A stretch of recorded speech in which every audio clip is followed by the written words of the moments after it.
Good morning. Thank you, God's melody ringers. Truly that our life is not our own. It belongs to the Lord. In the first place, our life is just alone from God. We borrowed our life. And again, when the Lord saved us, He redeemed us, He brought us back to Him, so that we are owned by God twice. So that we serve the Lord, although He did not consider us to be servants. He considered us as His dear children, but we enjoy His blessings, His fellowship, but we also, in gratitude, would serve the Lord. Once again, good morning. Good morning. Well, let us continue to see the Lord Jesus Christ in another book. So that we are now in the book of Joshua. So that as a sort of introduction, William Hendrickson said, there is one central theme which, like a golden thread, runs through all the stories of the Old Testament. That theme is the coming of Jesus Christ. So that we've been pointing, we've been proving that all the books of the Bible are actually the book of the Lord Jesus Christ. In relation to what Hendrickson said, the Old Testament teaches about Christ primarily in two major forms: prophecy and typology. Of course, in the Old Testament, hindi nila alam kung sino yung who will be coming to be the Messiah, the Savior King. So, sa kanila, unknown. So that you can measure their faith na mas greater yung faith nila dahil hindi nila kilala yung Panginoon. But to us, we already know in our times. So that in the Old Testament, we only know the Lord Jesus Christ by prophecy and typology. So the New Testament itself verifies the fulfillment of a prophecy or a typology from the Old Testament. Doon sa class namin sa mentoring, I think this is the easiest interpretation. Kasi sa New Testament, sinasabi niya na ito yung ibig sabihin doon sa Old Testament. So that the Old Testament is a promise and expectation, and the New Testament is a fulfillment and completion. Kaya, kumplito na ang Bible. So that the whole Bible proves that there is only one Savior and one means of salvation of all time. That is our thrust in this study about the Lord Jesus Christ and all the books. Because we want to encourage everyone as you read all the books of the Bible that the Lord Jesus Christ is the message. So that this will give you the passion, the joy, it will erase your boredom. Di ba? Sabi nila, nakakaboring daw ang salita ng Panginoon. But when we know that it talks about the Lord Jesus Christ, all the scriptures, then there is no room, there is no way that we could say that wala tayong gana na magbasa ng salita ng Panginoon. We have already seen a lot of typology and the prophecy of Christ in the first 5 books of the Old Testament. This is authored by the Holy Spirit by using Moses. Yung unang 5 na libro dito sa Old Testament, from Genesis to Deuteronomy, that is called Pentateuch, or the 5 books of the law. Kaya doon sa New Testament, when it says there, Moses and the prophets, ang ibig sabihin ng Moses doon is the 5 books, the first 5 books. Or else, sa ibang portion of the scripture in the New Testament, it would say the law and the prophets. So that we are now in the second set of books where we will be studying the typology and the prophecy of Christ in the Old Testament. And this next set of books is called the books of history. So this is from Joshua to Esther.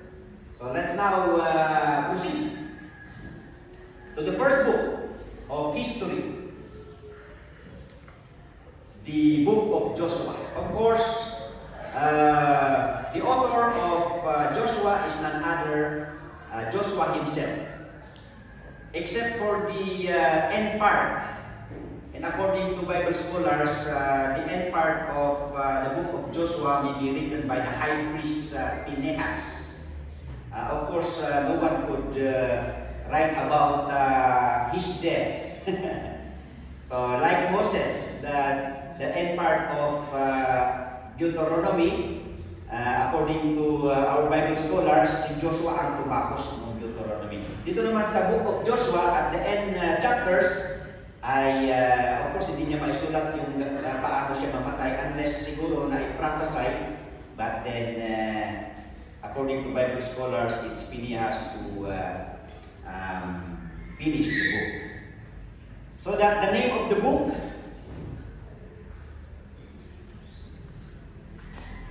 unlike the 5 books hindi na ipangalan kay Moses, some are named because of the event and the emphasis.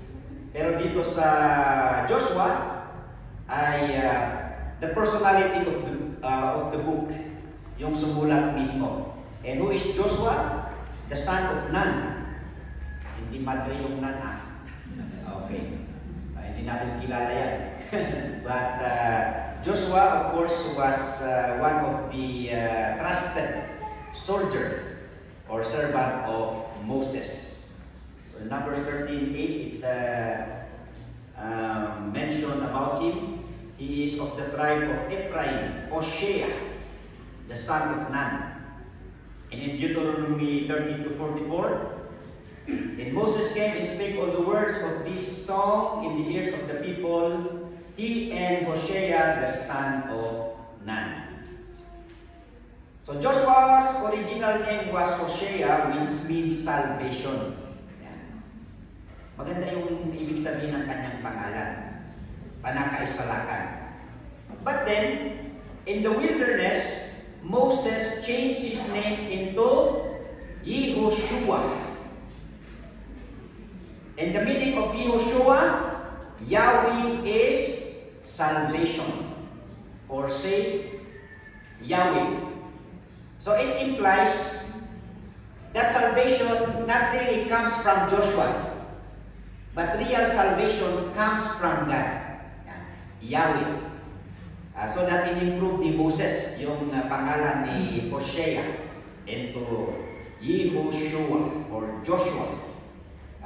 So that it will emphasize that it's not the ability, it's not the intelligence of Joshua, because he is considered one of the military strategists. As we go through the book speaks of victory, but his wisdom, his strength comes from God. Alright? So yun yung pagkapalit ng kanyang pangalan. These are the names of the men which Moses sent to spy out the land, and Moses called Hoshea, the son of Nun, Jehoshua. Magandang ipangalan sa anak, no? Okay. Sa mga expected mothers. You might want to consider that name. parang hindi niya kapanahunan ngayon, hindi bagay sa mga generation ngayon. No? But then anyway, yung ibig sabihin is very beautiful. So the key people in the book of Joshua is Joshua himself, and also Rahab, and then Caleb. We will be learning about them later. So the outline of the book. The first part, of course, is the invasion of Canaan. Diba sa from Leviticus, God prepared the Israelites to conquer the Canaan, but actually it was already awarded to Abraham. Pero nung nagkaroon ng famine, of course, Isaac was born there, and also Jacob. Pero nung nagkaroon ng famine, Jacob's family went to Egypt, and they stayed there for about 400 years. So ngayon, yung promised land ay binagi dagijay Canaanites. Yan, dito the opportunity nga kinukwada dayjay Canaan. So nga i-release ni Apo Diyos dagiti Israelites to go back to their promised land. Of course, nagsettle na doon yung mga maraming tribo ng Canaanites. So that yung first generation of Israelites from Egypt, hindi sila nakapasok because they rebelled against God. Sabi natin, it only takes 11 days to mapakadanong ijay nga lugar, but because of the disobedience, they were enchanted. At likaw-likaw na ijay wilderness is 40 years until nga nasukatan na ijay generation na into a new generation. So hanggang alaw ni Apo Diyos, dagiti old generation na makapasok ijay Canaan, so that by ni Moses, so there was a transition of leadership nga naipasa kini Joshua. Kaya God prepared the new generation of Israelites to conquer the land. So the first chapter speaks of the commissioning of Joshua by God. And then also the command of Joshua and the people's response to get ready to claim the land that was promised to them. And then, of course, inumpisan nila yan by conquering the east of Jordan. Ngayon, meron na silang problema because there is a river that they need to cross, and during that time, according to research, is flooding. The river Jordan is flooding so that hindi maka-forward yung mga Israelites. But before crossing Jordan, they have already conquered some part of the land. And Reuben, the tribe of Reuben, Gad, and half of Manasseh already claimed the first portion of Canaan before crossing the river Jordan. And the very reason why kung bakit nila hiningi yung portion na yun is that they are shepherds. Sabi nila, maganda ang lugar na ito for our flocks, for our sheep. So that nung they are preparing themselves to cross the Jordan, sabi ni Joshua, alangan namang maiwan kayo dito. Kinlaim nyo na yung mana ninyo, pero yung mga kapatid ninyo, hindi pa nila na-claim yung sa kanila. So hindi ata fair na you will stay here. But the tribe of Reuben, Gad, and half of Manasseh promised they can leave their families, they can leave their flocks there, but the men would join, would participate the war, the conquering of the land. And they promised that they will never go back until such time na they will conquer the whole land of Canaan. So they made a commitment. So then in chapter 2, there was this canvassing of Jericho. Before the first city after the Jordan River is the city of Jericho. At well-known ang city of Jericho, mahirap itong i-conquer because of the fortified walls. Yan. So nagpadala si Joshua ng spy. And there were 2 spies who went to spy the land, and then they encountered Rahab. Sino si Rahab? Si Rahab ay isang prostitute. Yan. And then, nung pumuntas yung dalawang spy, kinuwento ni Rahab na actually,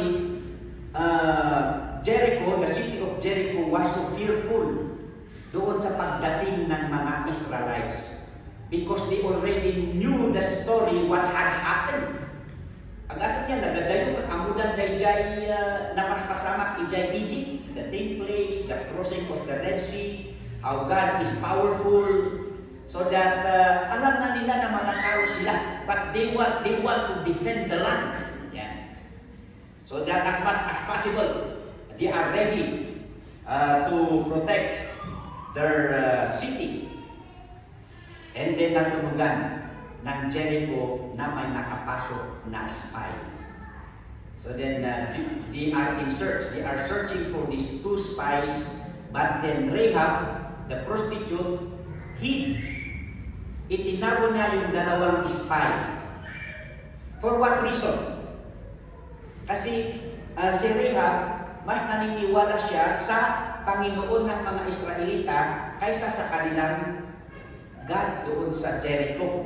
Yan. So, Rahab acted in faith by protecting the spies and asking for a favor. Ano yung pabor na hiningi ni Rahab? Sabi niya, if you will come to conquer our land, our city, please spare me and my family. Ayan. So sabi niya, okay, so ano ang palatandaan na gagawin natin para when we come to conquer your city? So the spy suggested you put a scarlet ribbon or scarlet curtain doon sa bintana, so that I will tell my people that when we come to conquer your land, your city, then they will see that red curtain, and then we will spare your family. So yun yung nangyari. So that sabi ni Rahab, okay, hayaan muna natin yung mga naghahanap sa inyo. And then after 2 days, you go to this kind of mountain, you stay there for 2 days, and you can go back safe. So doon nagkaroon ng agreement. So to make the story short, hindi natuklasan yung spy. They were safely back to the camp of Joshua. So that in chapter 3, magpo-cross na sila sa River Jordan. So ang ginawa nila is that Joshua let the priest carry the Ark of the Covenant. At pag-apak doon sa tubig, anong nangyari? Huminto yung pagdaloy ng tubig. Yan. That is another miracle. Yan. Iba yung nangyari sa Red Sea, no? So this is the second time of splitting the water. Doon sa Red Sea, nahati, and then they walk on dry ground. Dito naman, during that time, it is flooding, as I have said. Saan pumunta yung mga tubig? Siguro sa ibang river banks siguro niya. Kaya nag-stop tayo dyan ganun, so that they were able to cross safely on dry land. Yan. Kaya sabi ni Joshua, bago natin paalisin yung mga nakahawak ng Ark of the Covenant, bawat leader ng tribe, you go and get a stone. Bagala kayo titigay sa babato to represent your tribe, tapos dahil iti simbolo, ken remembrance yung iti daytoy nga milagro na inaramid ni Apo Diyos.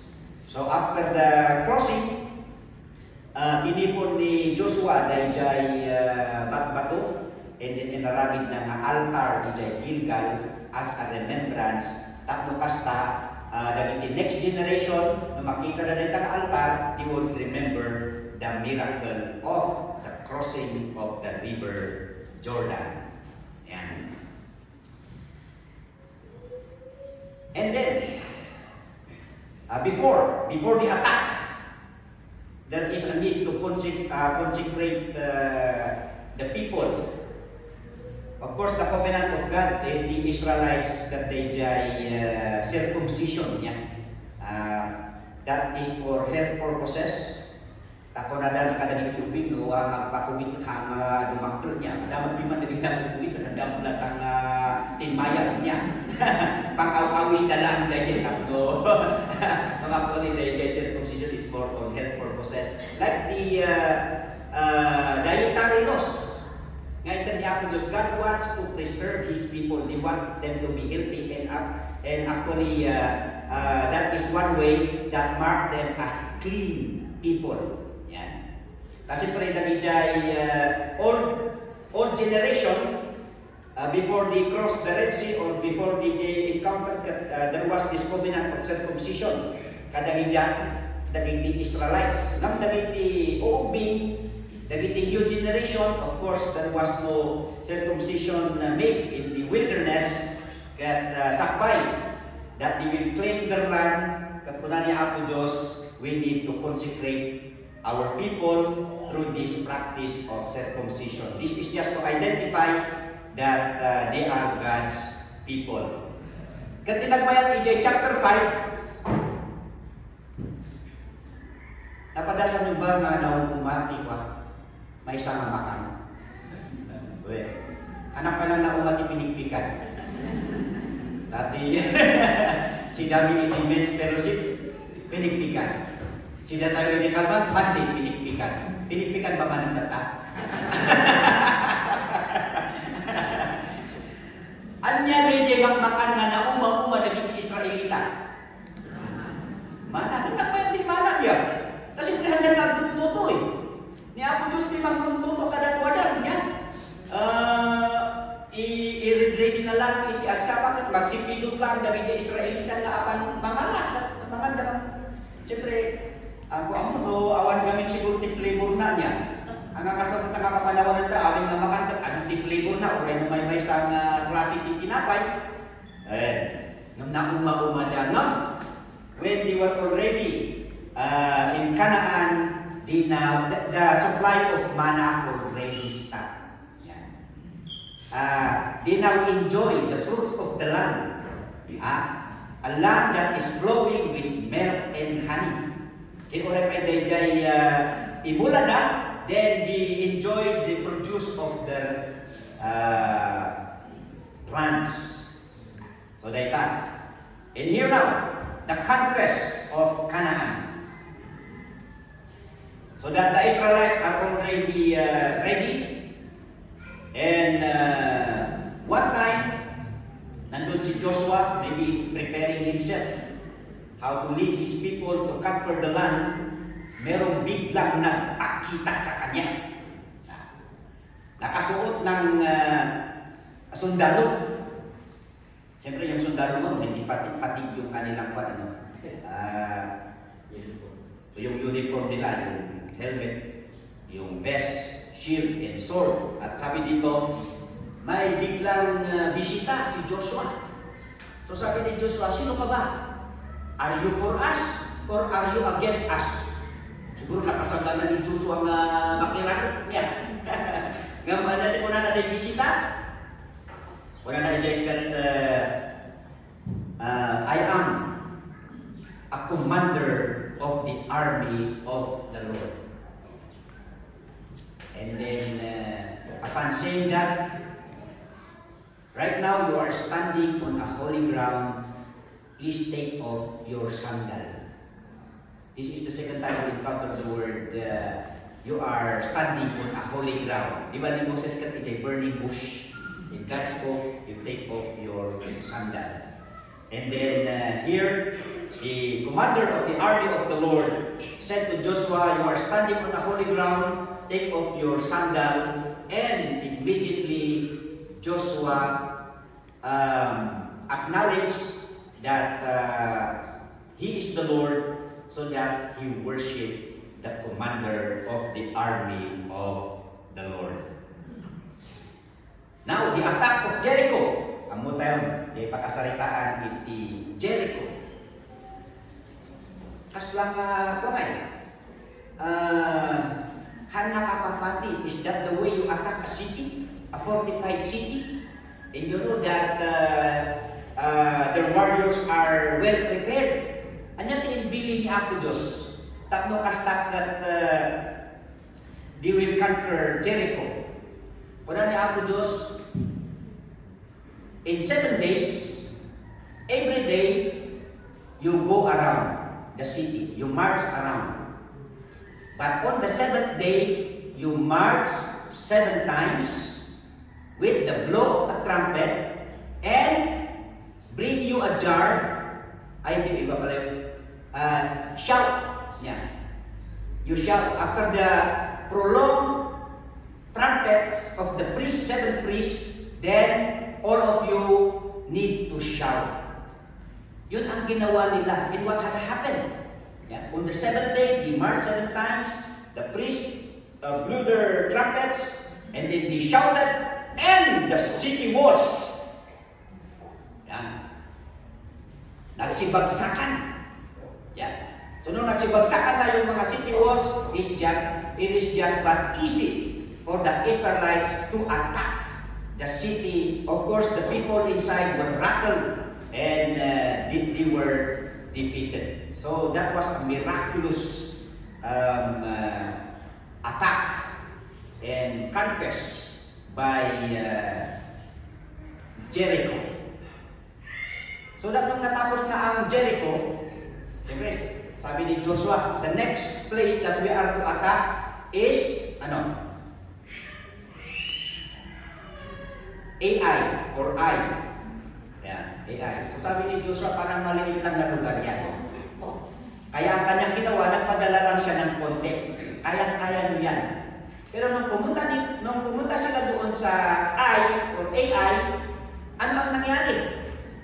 Natalo yung mga delegates ng Israelites. So nagtaka ngayon si Joshua, bakit ganun ang nangyari? I thought the Lord is with us. He is fighting for us. Kaya sabi ni Joshua, Lord, ano ba ang nangyari? So sabi ni God sa kanya, meron kasing isa sa inyo na nagtago ng isang bagay na para sa akin. Kasi dapat all the looting, lahat ng makukuha nila ng mga precious materials or gold jewels doon sa mga sa Jericho, it all belongs to the Lord. Pero may isang tao na nagka-interesado at tinago niya what belongs to the Lord. Yun ang nagbigay ng curse sa kanila kung bakit sila natalo. Kaya sabi ni God, you need to evaluate the people. Yan. And then, sino yung gumawa ng kasalanan yun? Walang iba kundi si Achan. Yan. Kaya huwag mong ipangalan si Achan, ha? Si Jehoshua pwede pa. Pag si Achan, huwag ninyong ipangalan. Oo. Kasi siya yung dulot. Ano ang parang lesson natin dito? Even a single sin would affect the whole nation. And later on, it affects his family because of what he did. The whole family was executed. Di ba? Bakit ganoon ang sa Old Testament? Kung nagkasala ang tatay, damay ang lahat ng pamilya. Ganon kasi ang pagtingin ng Diyos or even the culture in the early times that a family is one unit. One unit, unbreakable unit yan. Kaya buti na lang, wala tayo sa Old Testament kasi pag may isang nagkasala, damay ang lahat ng pamilya. Yan. Kaya kailangan natin protektahan talaga ang ating pamilya as we follow the commandment of the Lord. So after all, na-execute yung family ni Achan, of course, the Israelites proceeded to conquer Ai so that they are ready again to proceed to another place. Pero while they are preparing to conquer another tribe, merong nagpanggap na galing sa malayo. At sa kanilang pagpapanggap, nagbaon sila ng tinapay na yung mabubuo ka nun. Yung wineskin, yung pagbalunan na very old. Siyempre, nagsapatos na, nagbalo na, very old. We came from a very far country and we have heard how God is moving with you and we are here to make a treaty. Gusto namin makipag-areglo sa inyo, meaning we are surrendering to you. Yan. So that nahabag kaagad yung mga Israelita. So meaning to say, they made an agreement, they made a treaty But then after 3 days, natuklasan nila na yung Gibeonites pala, hindi sila galing sa malayo, kundi sila yung next na i-conquer ng Israelites. So galit na galit ng mga ibang Israelita. We are deceived, we need to kill those Gibeonites. Pero wala. The Israelites were thought whatever agreement they have made before the Lord in the name of the Lord is binding. It is unbreakable. Na ilawan damang anya na ikaridan kini Apo Diyos, the leaders comforted the Israelites that we cannot break. Because our vows with men is our covenant with God. That is how God honors our promises. So we need to fulfill whatever promises. So ang nangyari ngayon, because of that, sabi ni Joshua, because you have deceived us, your punishment is that we will accommodate you, but you will serve us. You will become our servants as woodcutters and water pitchers. Yan, taga-salok ng tubig at saka taga-balsi. Ano yung Tagalog na diyan? Taga-balsi. Taga-simbang ng kahoy. Anyways, the Gibeonites ay malaking tulong kasi sa animal sacrifices, di ba? Kailangan nila ng kahoy. At saka siyempre sa tubig, kailangan so that naging profitable yung Gibeonites sa Israelites because their actuations is honored by God. Although they did it with deception, but then it is an act of surrender. Because they know that they have a mighty God, the Israelites have an almighty God than their gods. So yun. So after that, nung ganun yung nangyari, the Gibeonites have a treaty with the Israelites. Galit na ngayon yung mga ibang tribo. Bakit sila galit na galit?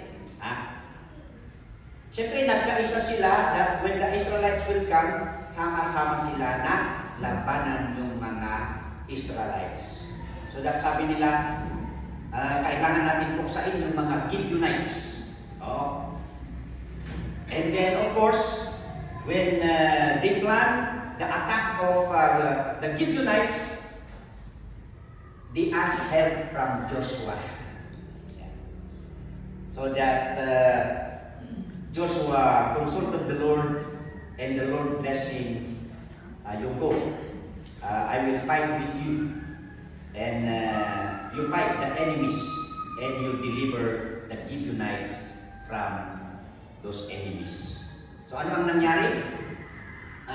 Sinamahan ni Joshua ang Gibeonites to fight with these allies of tribes doon sa Canaan, and then nung natatalo na yung mga kalaban, siyempre magsitakbuhan na sila.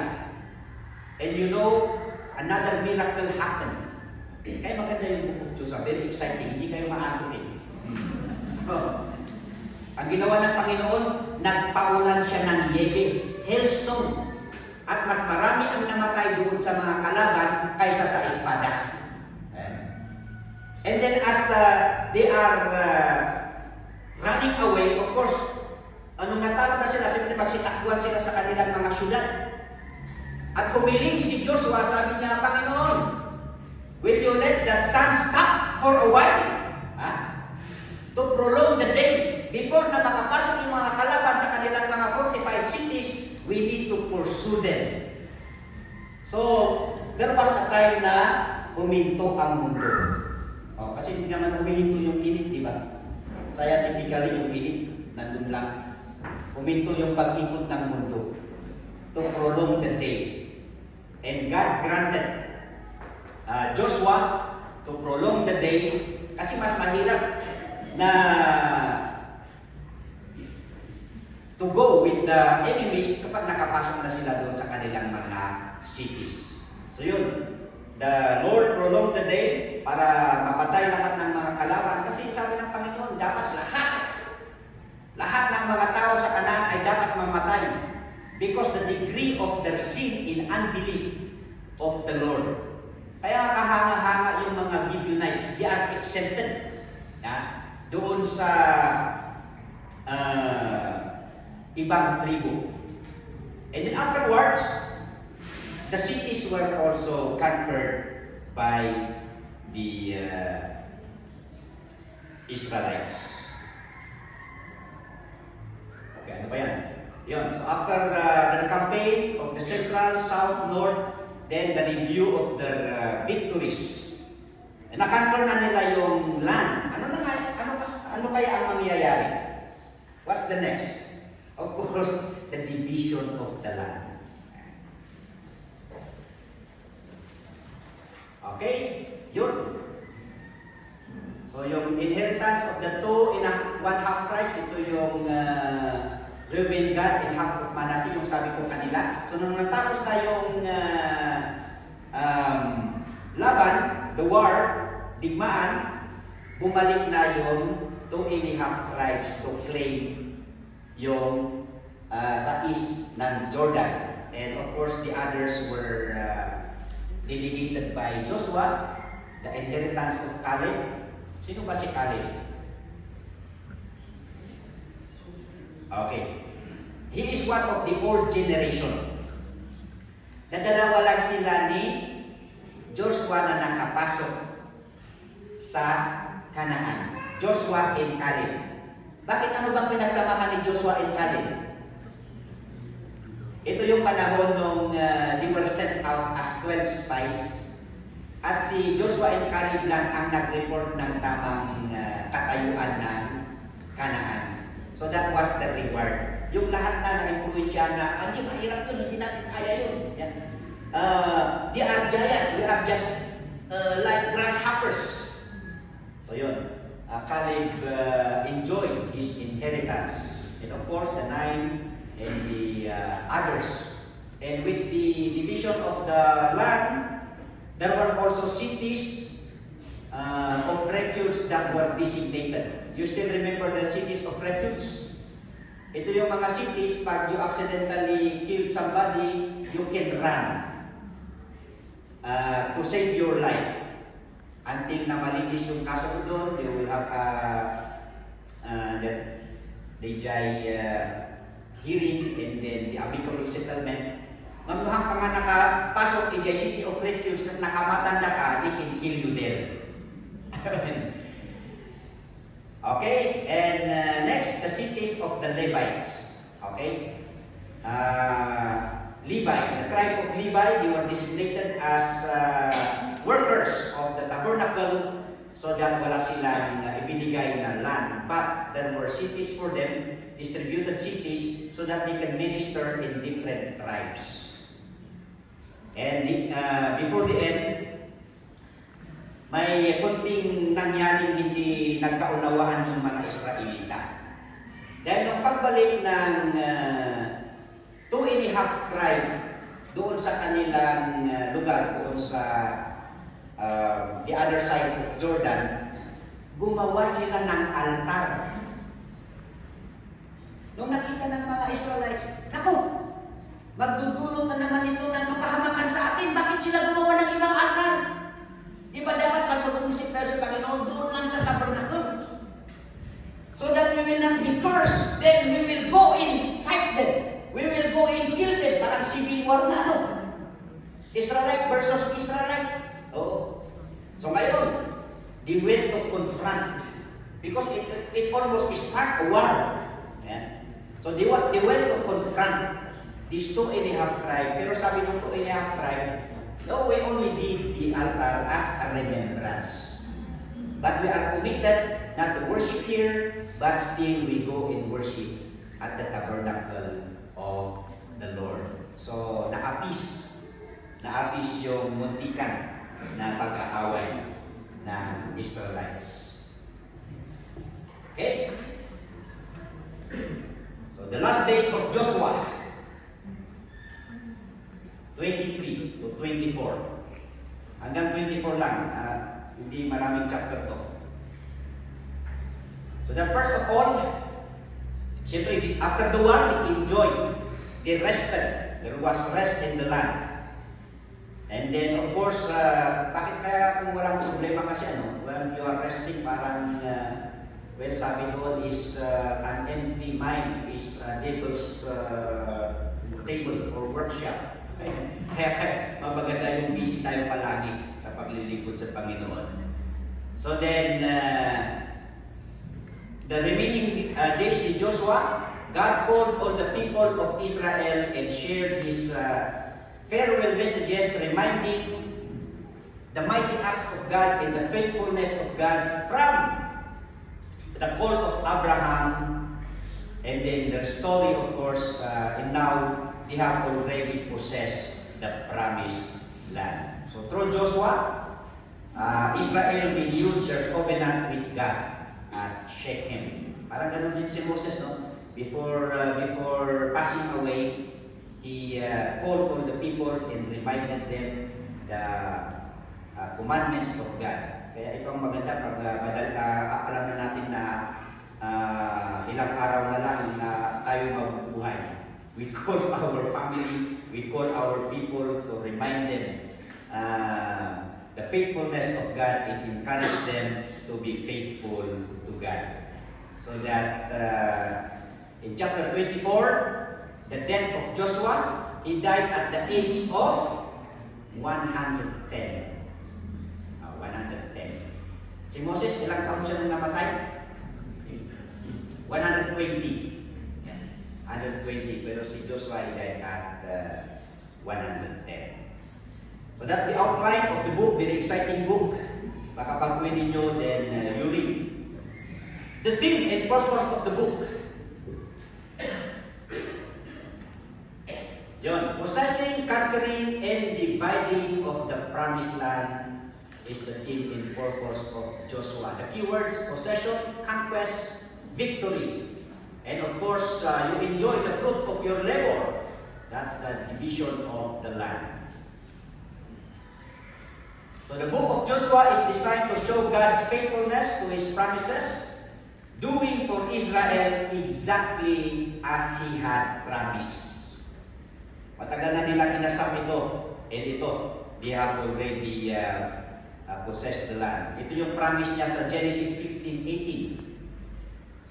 This is with Abraham. In the same way, the Lord made a covenant with Abraham, saying, "Unto thy seed have I given this land from the river of Egypt unto the great river, the river Euphrates."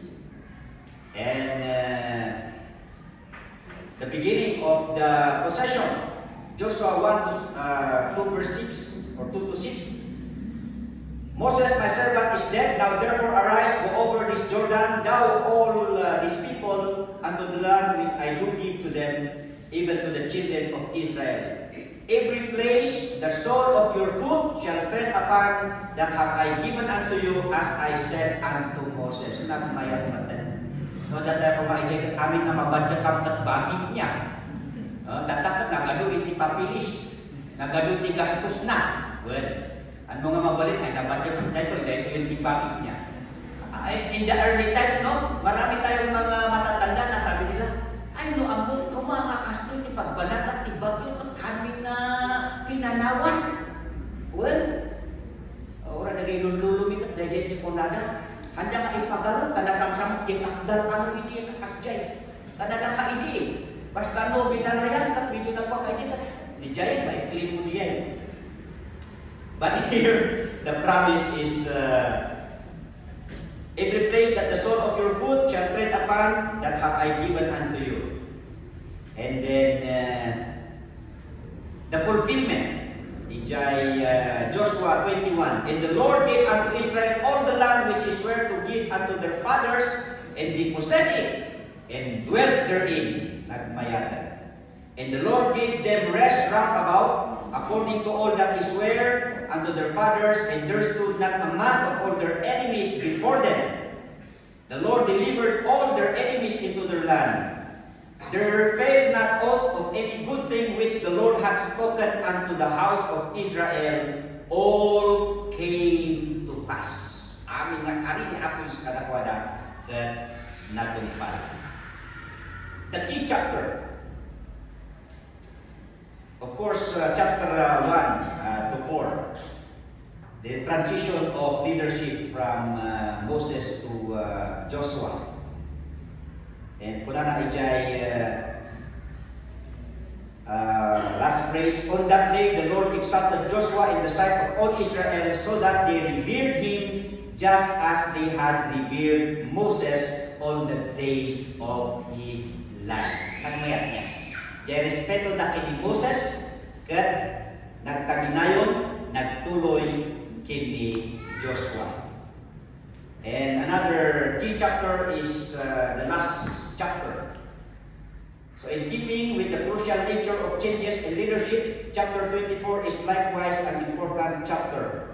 Because here Joshua reminds the people of God, or the people of God's faithfulness from the time of Abraham, their deliverance out of Egypt, the crossing of the Jordan, and victory over the Canaanites. Then he calls on them to remember the necessity of their faithfulness, or they would be consumed by the Lord. Kaya matidelikado na.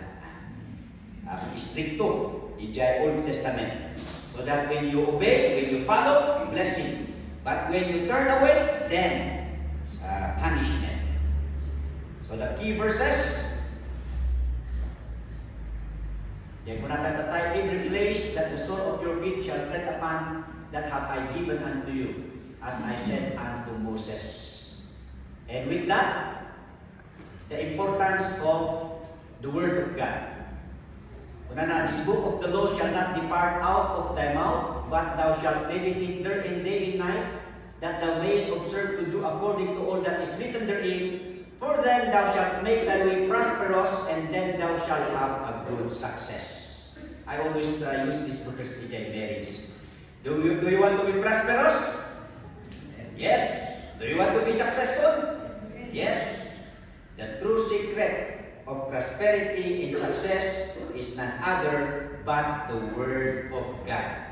Kumaminsan ko na sayang kiyo orasyon ag Bible studies, sayang kiyo orasyon mapan ag gimgimong, di do not know nga numapanta ag Bible study, kan numapanta nga ag dialog kini ako Dios, the blesser is with us. Di ba? Isutat ti mangisulot ti blessing, handa na tayo ti apan kumangkamat ti blessing. Yan. So,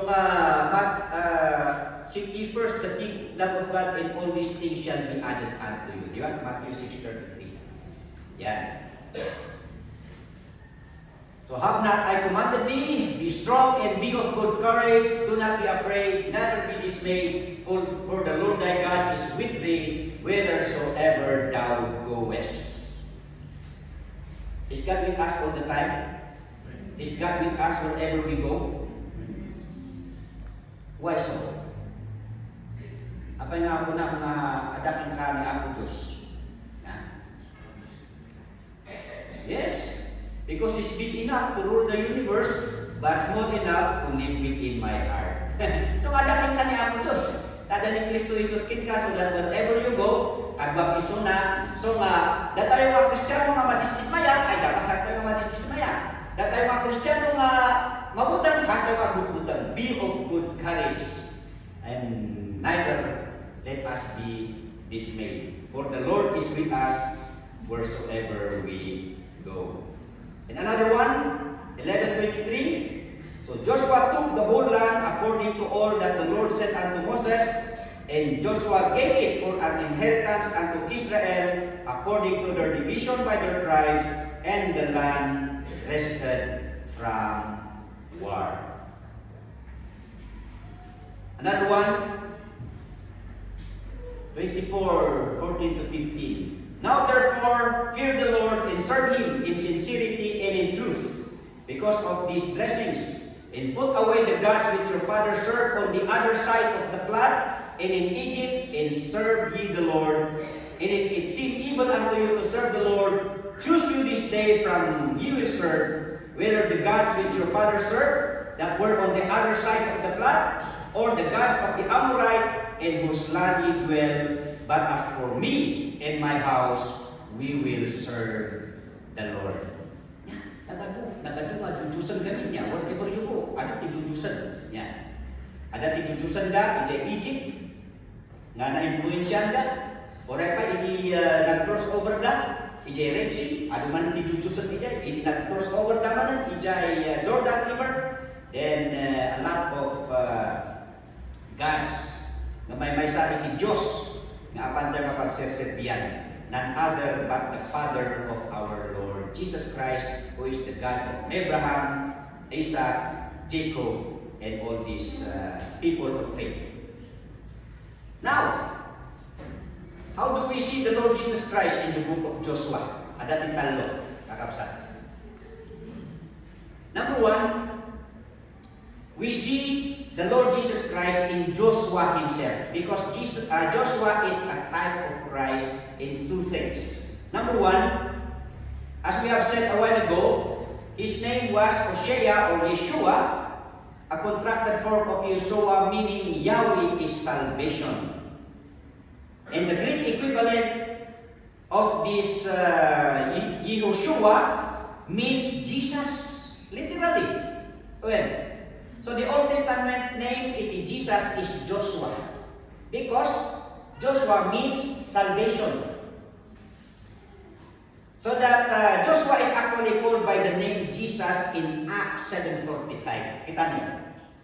Which also our fathers that came after brought in with Jesus into the possession of the Gentiles, that is actually Joshua, whom God drave out before the face of our fathers unto the days of David. So that Joshua is a type of Christ. Not only as a person, Joshua is also a type of Christ in his work of leading the Israelites triumphantly into the rest of their promised possession, the land of Canaan. Hebrews 4:8. For if Jesus had given them rest, then would he not afterward have spoken of another day, so that the rest that the Israelites experienced in Canaan is just but a foretaste of the rest we enter by faith in Christ, so that he surely foreshadows the Savior who leads many sons to glory.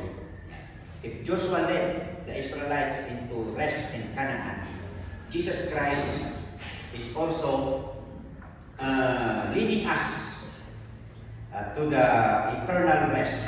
Ang nakamatayan na ito eternal rest na kapsat. But we are headed to glory land.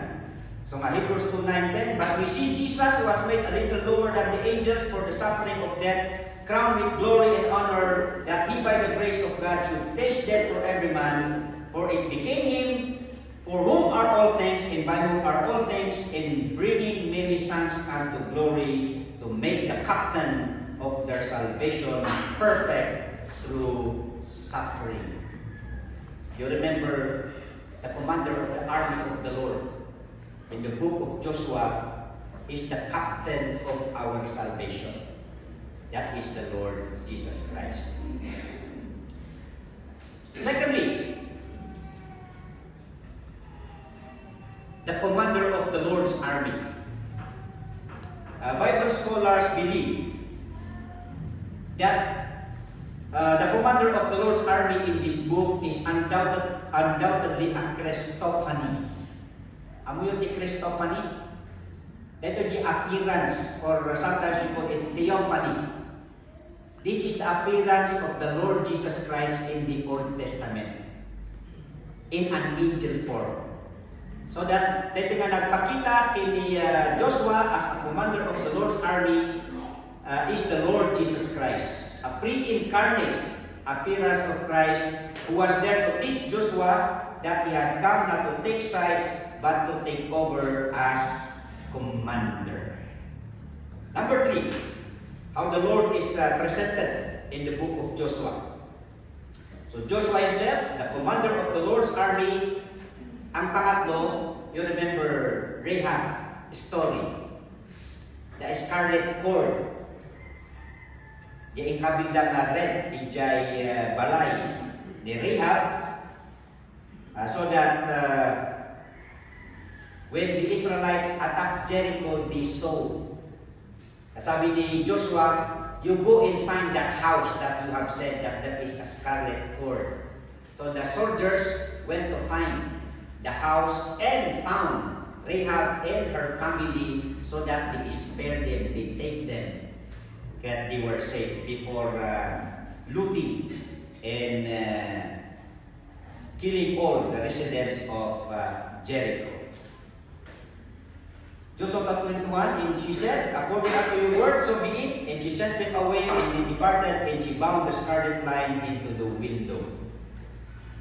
And in its application, Hebrews 9:19-22, for when Moses had spoken every precept to all the people according to the law, he took the blood of calves and of goats with water and scarlet wool and hyssop, and sprinkled both the book and all the people. So that's the presentation of the scarlet wool, saying, this is the blood of the testament which God hath enjoined unto you. Moreover is sprinkled with blood both the tabernacle and all the vessels of the ministry, and almost all things are by the law purged with blood, and without shedding of blood is no remission. So the shedding of blood was presented by the red scarlet cord on the window of or in the house of Rahab. There is something significant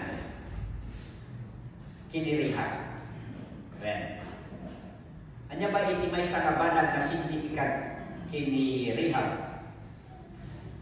Well, this Gentile prostitute heard of the mighty works of God, believed the God of Israel, he despised, was delivered with her family when Jericho was destroyed, and is found in the genealogy of the Lord Jesus Christ. Makita ti grace ni Apo Diyos, haan na Israelita ni Rahab.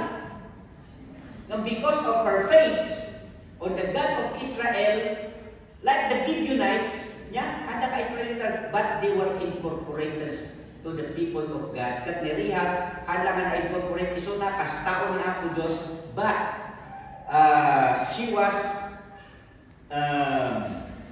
recognized as one of the foreparent of the Lord Jesus Christ. Yan. Takunan nito in Salmon begat Boaz of Rahab. Sino ba ni Boaz man? Anak ni Salmon kini Rahab, ni Boaz. Nya ti malagi ko kini Boaz. And Boaz begat Obed of Ruth. Sino ni Ruth? Israelita ba ni Ruth? He is a Moabite, another Gentile woman. Nya, na naging lula ni Apo Jesus.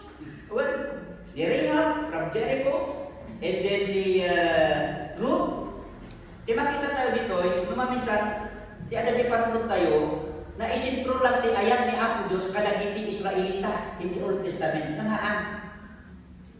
Even in the Old Testament, ti grasya ni Apo Diyos, ti ayat ni Apo Diyos is for all people. And the proof of this is the incorporation of these non-Israelite women who became a part of the genealogy of the Lord Jesus Christ. So kadagiti Gentiles in the Old Testament who believe on the Lord were spared and a part of the people of God. So ti anak ni Boaz kini Ruth, ni Obed, and who is Obed? Iso ti tatang ni David. Yan. Tatang na ni Jesse, I should say. Yan. Ni Jesse, tatang ni David, kat ni David, iso iti kingly line of our Savior, the Lord Jesus Christ. So, kung nagbayag na ganyan expression of their faith. Ni Ruth, niya expression iti faith na, Ruth 1:16, and Ruth said, entreat me not to leave thee or to return from following after thee, for whither thou goest I will go, whither thou lodgest I will lodge, thy people shall be my people, and your God shall be my God too. Kung naninoy, may agawin kayo, na tayo nagiging asawa yung anak ko, at subyak ijay Israel. Ngam, dahil ni Ruth, nabigbig na, nga napuno iti Diyos ni Naomi, so nga siguro iso na kini katugangan na. Hanga iso na nga nagtalinat, hanga nagawin iti Moabites, tamo na nga magawin iso na ijay, magsubli iso na iti jujusan dagiti pagano. Alright? Lessons.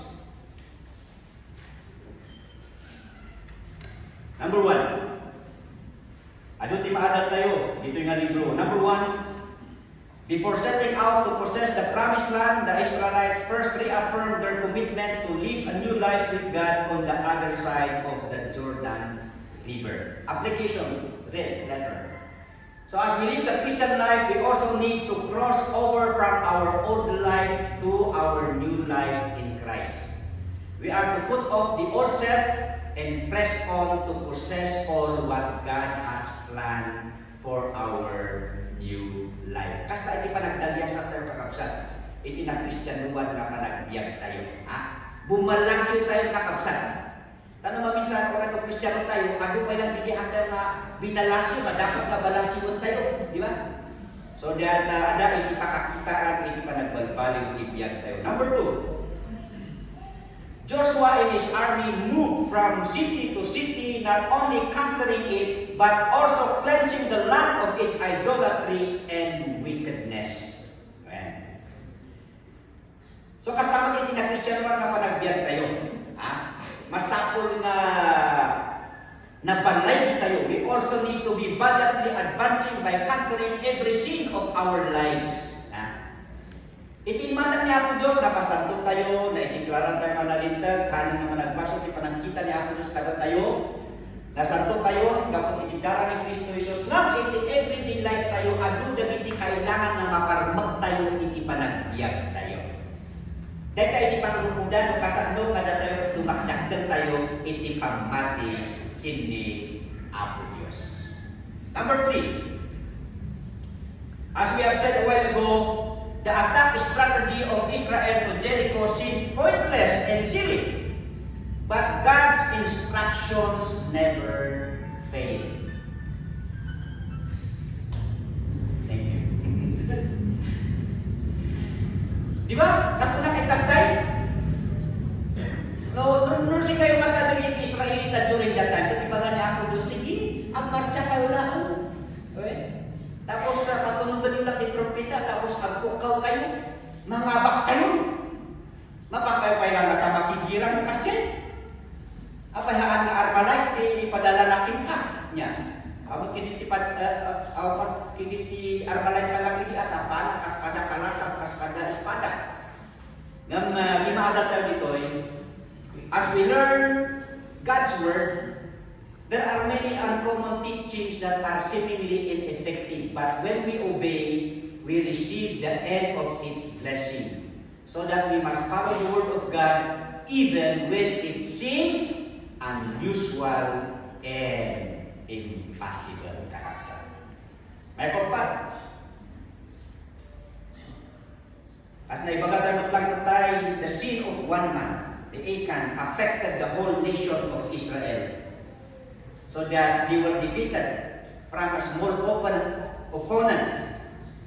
And it did not only affect the whole nation of defeat.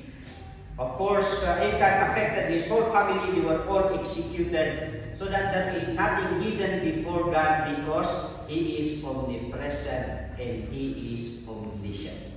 So tikarin tayo kakabsat in our Christian life. Ada siguro naging kasla ko na tayo na, ay, basit lang na ito. Ay, awan di nakakita da ito. Awan di anyaman na magkili da ito. Antay na maanilaw kakabsat. Because God knows everything. Awan di mailamang kini Apo Diyos. Delikado din ito ikat maapiktaran, hanlang iti pamilyang, maapiktaran pa iti komunidad, iti tao ni Apo Diyos. So that let us safeguard our lives from sin. Next one. The pretension of the Gibeonites convinced the Israelites to make a treaty with them without consulting the Lord. Later did they know that they made a wrong decision. Minsan maalam tayo iti mayat na istorya, mayat na tarigagay ng kakabsat, di amin nga plano tayo kakabsat, italag tayo iti Apo. Yan. Kaya na, in our personal lives, we often make hasty decisions, but it is always best to refer it to the Lord in prayer and discern His will. So let us always consult the Lord in our decision making. Commit thy works unto the Lord, and thy thoughts shall be established. Trust in the Lord with all thine heart. Do not lean on your own understanding. In all your ways acknowledge Him, and He shall direct thy paths. Another one. Although Israel discovered the deception of the Gibeonites, they were compelled to honor their treaty, demonstrating the seriousness and lasting nature of a vow made in the name of the Lord. So that when we make a promise, God honors our vows and it becomes our covenant before God. That is why we need to fulfill whatever we have promised before the Lord. Deuteronomy 23:21, I will require thee. Ako Diyos di mangsingir mismo kinka. Anla ka din ang ikariam. Di dakas na, iti delikado, no ni ako Diyos di mangsingir. Kapag di ikarim katang nga tinumpal, iti nang ikariam. So that remember our promises. Because God is a witness, then it becomes our covenant. So ako na Isaiah 50:14, offer unto God thanksgiving and pay thy vows unto the Most High. Baka adutin kan kariyo nga ano ating tumpal kini Apo Diyos. Singiran na kayo na Apo Diyos. Hanyo nga urayan nga ni Apo Diyos timang singir kada kayo. Mabalik na nag singir kada kayo lemengan yun. Apo Diyos at yung lemengan. Okay, next one. All the while, as we have said, God honored the actuations of the Gibeonites because they did their pretension in good faith. Although Gibeon was a great city, a royal city, and a mighty city, they feared the mighty God of Israel and immediately initiated an act of surrender to the God of Israel. Well, that is actually the very reason why the other tribes of Canaanites would want to fight with Gibeonites. Dahil na basta-basta dagiti Gibeonites. Handa nga pipitsugin dagiti Gibeonites. Tapos na they are a great city, they are a royal city. Nababaknang na dito'y. Royal city, and they are a mighty city. They are warriors. Well, so that nagutang dagiti other tribes kung natin ay pagkakaisaan tayo langan, natin mas lalo kapumigsa dagiti Israelita. Tangamin, may tinig dagiti Gibeonites. Di mas lalo manapigsa dagiti Israelites. Together with the Gibeonites because they are a mighty warrior. Nang their actuation of surrender, nakita da nga haan mismatch dyan kinamighty God. Iti kina-almighty ni Apo Diyos. They would rather surrender to the Almighty God than to depend on the might. So it always pay off to be humble before God. Di ba? Nag-humble na iti Gibeonites, they were incorporated as people of God. They served in the tabernacles so that in application, keep our lives surrendered and yielded to the power of God. That's why we do not depend on our strength. We always depend on the power of God. Because He giveth more grace, where He said, God resisteth the proud, but giveth grace unto the humble. Humble yourselves in the sight of the Lord, and He shall lift you up. Lastly,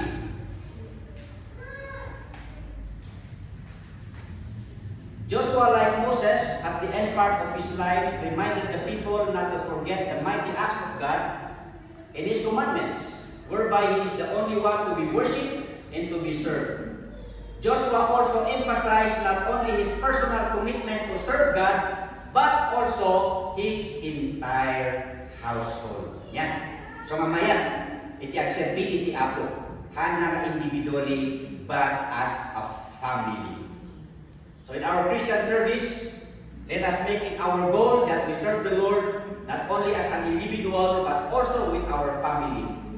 Hence, the necessity of winning our unsaved family members to the Lord and discipling them to serve the Lord. The very climax of the book. But as for me and my house, we will serve the Lord.